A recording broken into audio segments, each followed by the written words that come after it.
Ang tanong ni Aljun ay, rapsa daw ba sa isang babae kapag halimbawang inaano tapos sabay idiin?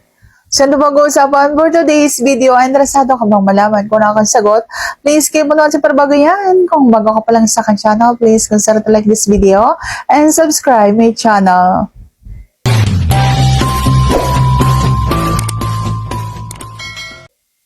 Paano ka ba umano? Bakit hindi mo ididiin?